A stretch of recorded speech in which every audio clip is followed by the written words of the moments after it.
Hi everyone and welcome back to my channel.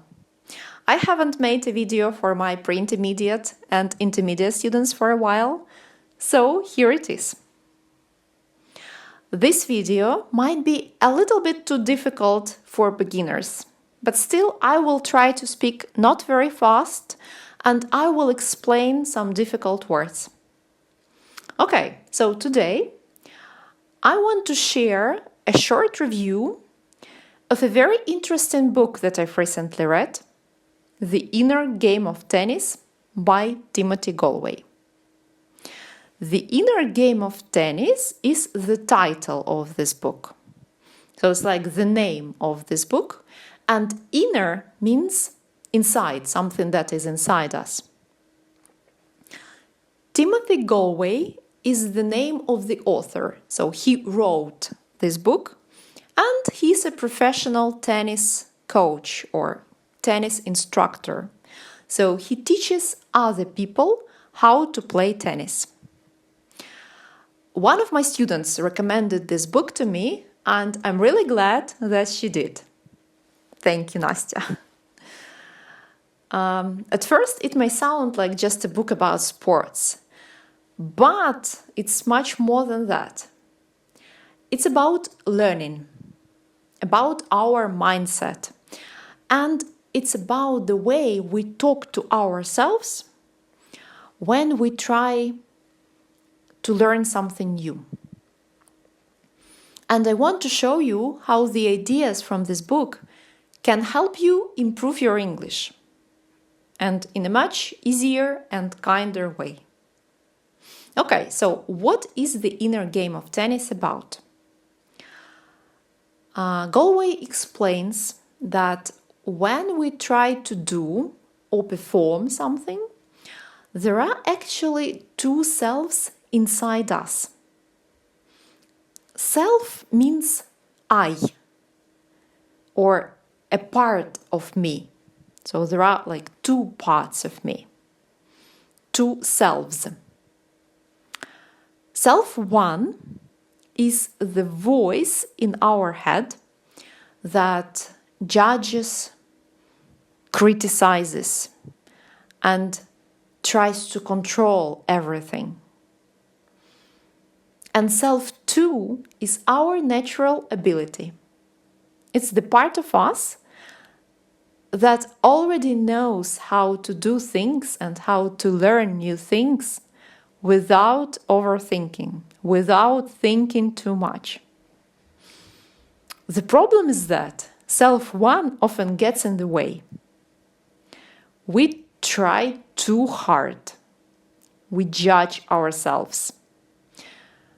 And we worry about mistakes. And it makes everything harder, whether we are playing tennis or learning English. Gallwey discovered these ideas while carefully observing his tennis students. He noticed that their biggest struggle or their biggest problem wasn't technical skill. It was the way they talked to themselves during practice.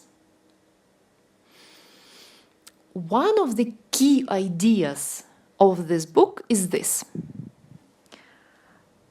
The best performances happen when the mind is quiet.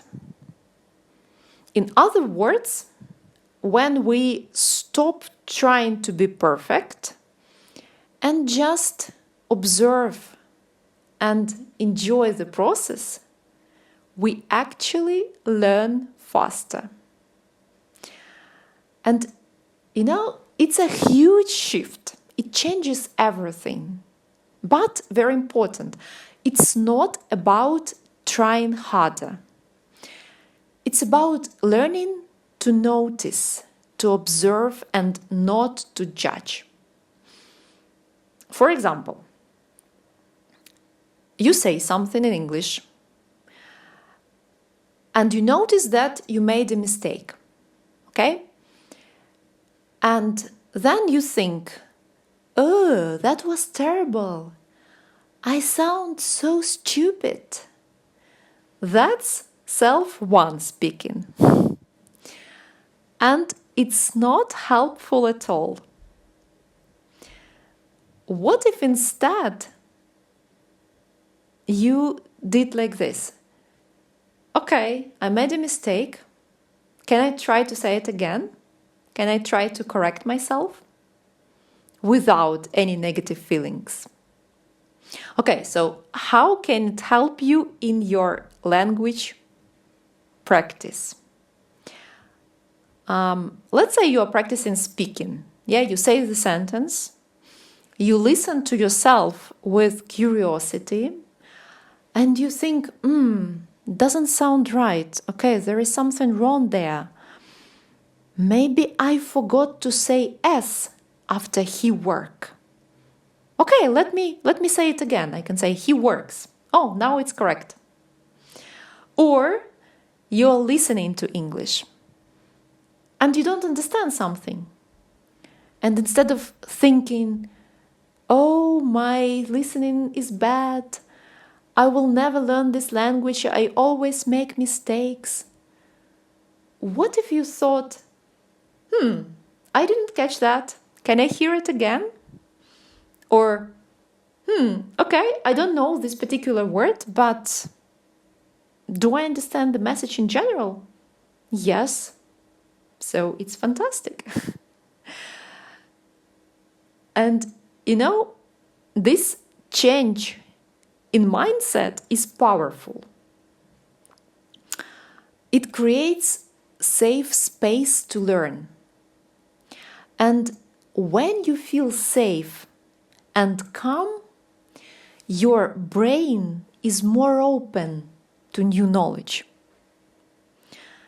And that's why in my lessons, I always use the same techniques as those described in this book. I invite my students to observe their mistakes without judgment. And I try to focus on small steps, not perfection.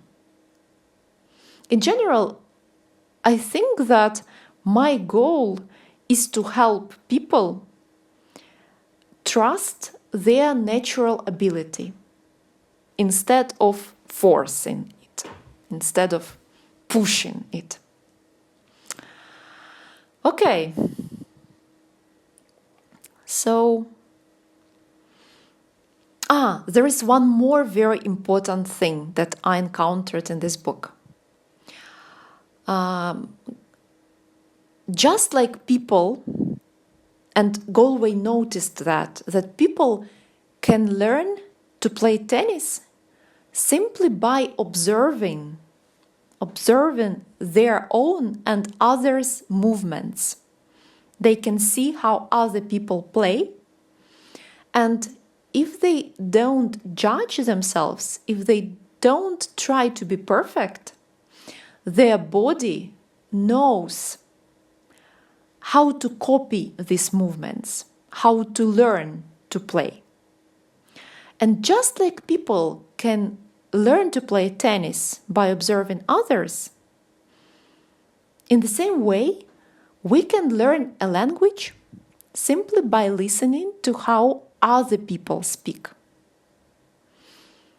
That's what we did as children. We listened to our parents and to other people, and we repeated some sounds, we repeated some words, and nobody judged us. We weren't judged for our mistakes.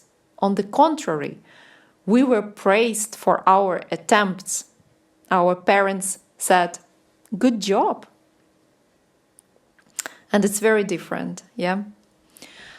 That's why I try to create so much content for beginners, because it is very important to hear English and to understand it. Okay, now I think that's it. And actually, you can learn the language by listening to it. even if you are not trying to do anything consciously, if you are just listening and enjoying, okay? All right. Well, if you are learning English or teaching it or doing anything else that requires growth, I can highly recommend this book to you. It is short, simple, and full of wisdom. And you don't even need to like tennis to enjoy it. All right, thank you very much for watching this video. If it was useful, please give it a like and leave a comment. Let me know if you've heard about this book. Have you read it? Or maybe now you want to? Do you know any other books like that? And if you're interested in learning English in a calm and mindful way, please check out the link in the description. See you next time!